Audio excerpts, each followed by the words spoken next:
La nuit entre le 31 mai et le 1er juin s'est déroulée To Doom, une conférence qui se tient tous les ans durant laquelle Netflix annonce ses plus gros projets à venir et donne un maximum de hype à leur fanbase. Alors évidemment, nous avons eu du One Piece, du Wednesday, mais surtout du Squid Game. Et je vous avoue qu'avec les récentes interviews de Hwang Dong-hyuk, j'avais un peu peur de ce que pourrait être cette 3e saison. Pourtant, le nouveau trailer m'a complètement reboosté. On en avait déjà parlé, mais après la révolte, Ji-hoon sera de nouveau amené dans le dortoir avec le reste des joueurs. Complètement en proie au désespoir, celui-ci se demande à l'organisation pourquoi ils ont décidé de le garder en vie. On note d'ailleurs des tendances suicidaires chez notre héros, qui va plusieurs fois pointer les canons des fusils des soldats sur son front, espérant probablement mettre fin à toute la douleur qu'il ressent et effacer sa culpabilité vis-à-vis des morts de Jung-bae et Young-il. Ce sont donc bien les gardes qui interviennent afin de le menotter au lit, probablement dans l'optique qu'ils ne mettent pas fin à ses jours. Il est une première fois menotté à la main droite. La chamane vient d'ailleurs le narguer à un moment et Ji-hoon réagit de la meilleure manière qui soit. Non, sérieusement, j'aurais fait pareil. On se doute du résultat du vote, vu que le jeu finit évidemment par continuer.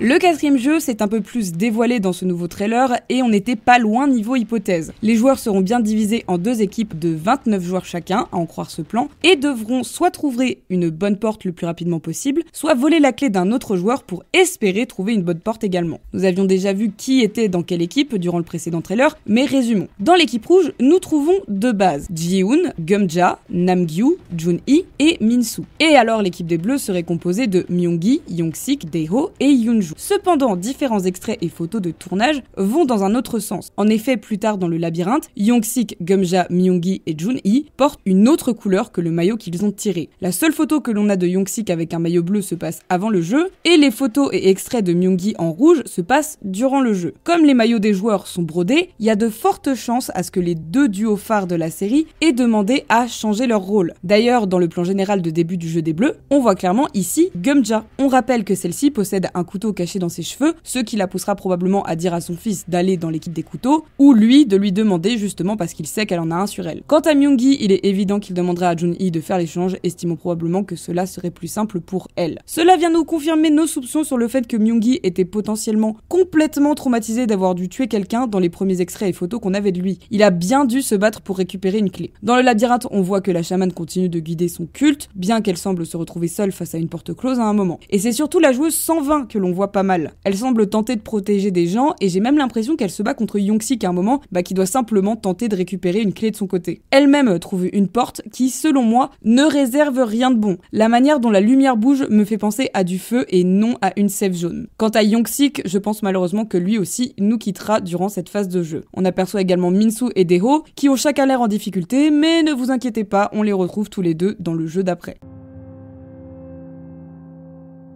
Après le 4e jeu, qui nous aura malheureusement fait perdre 2 personnages très importants, Ji-hoon est de nouveau menotté à un lit, mais cette fois-ci à la main gauche, et c'est comme ça qu'on comprend qu'il s'agit de 2 scènes différentes. Durant ce nouveau vote, on peut voir Geum-ja sans sa veste, cheveux détachés, étant donné qu'on sait maintenant qu'elle jouera dans l'équipe des bleus, il y a de fortes chances qu'elle se serve de son couteau durant l'épreuve. Pour ce qui est de sa veste, peut-être que Jun-hee a vraiment fini par accoucher, ou qu'elle l'a laissé avec Young-sik quand il est mort. Il semble que malgré le fait que Ji-hoon soit attaché, le garde lui demande tout de même de voter, cela pourrait expliquer pourquoi il effectue un compte à rebours avec ses doigts. Pour terminer, je pense malheureusement que nous allons perdre Geum-ja avant le prochain jeu. La vieille femme avait dit que si son fils mourait, elle se suiciderait. Je me prends plutôt mourir que de faire un autre jeu. Et honnêtement, je la vois mal continuer l'aventure après ce jeu où Young-sik aurait potentiellement perdu la vie. Un peu à l'image du mari qui s'était pendu car il avait joué contre sa femme après le jeu des billes dans la première saison.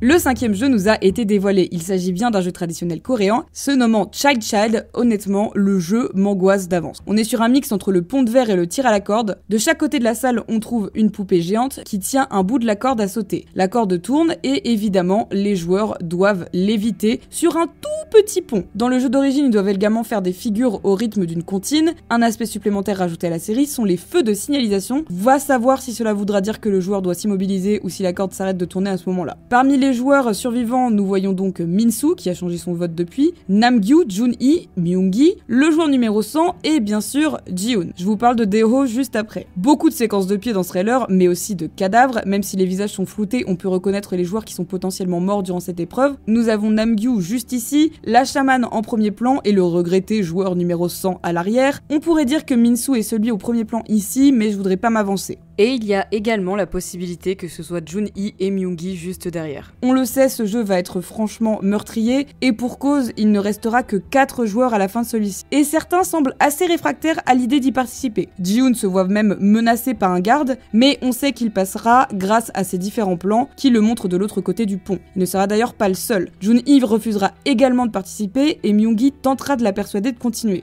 Si tu viens pas, qu'est-ce que tu comptes faire? Tu vas rester assise là et mourir? Et un truc me chiffonne, mais qu'elle ait accouché ou non, pour moi, elle est juste incapable de participer au jeu. On voit finalement qu'elle se décide à jouer, mais semble totalement mortifiée. Dans le premier trailer, je pensais que c'est parce qu'elle était sur le point de mourir. Je pense maintenant que c'est parce qu'elle voit mourir quelqu'un. Et j'ai bien peur que cette personne soit Myung-hee. Ou alors, coup de chance, si on veut, elle perd les os juste avant de jouer et sera exemptée du jeu. Une chose est sûre, il y a bien un genre de trahison. Ji-hoon, alors qu'il est déjà de l'autre côté du pont, demande à un joueur: pourquoi t'as fait ça? Et le joueur lui répond: qu'est-ce que tu crois? Je veux gagner. Ou je joue au jeu en anglais. Et ce joueur, en tous les cas en VF, semble bien être Daeho. Faut qu'on bosse tous ensemble. C'est clair? Vous pouvez compter sur... Daeho serait notre Shang-woo de la saison, le personnage qui lui aussi au dernier moment tuerait devant Ji-hoon alors que lui pensait encore pouvoir sauver les gens restants. Un effet miroir une fois de plus, cela pourrait d'ailleurs être déterminant pour le comportement final de Ji-hoon qui, même en étant venu avec l'optique d'aider et d'arrêter les jeux, se confronte finalement au même comportement que la première fois où il a joué. Entre-temps, les VIP sont arrivés, on les voit tranquillement déguster leur repas tandis que les soldats viennent apporter les tenues pour les finalistes, et Kin-ho ne se demande si finalement il n'a pas fait la plus grosse erreur de sa vie. On voit évidemment que Ji-hoon fait partie des finalistes, mais surtout ce qui est important, Ji-hoon est escorté jusqu'à la pièce du frontman, où il retrouvera In-ho qui lui révélera son visage. J'aimerais vous dire que c'est un effet de montage, mais une phrase en français me fait dire que cela va bel et bien arriver. In-ho prononce les mots « Joueur 456 ».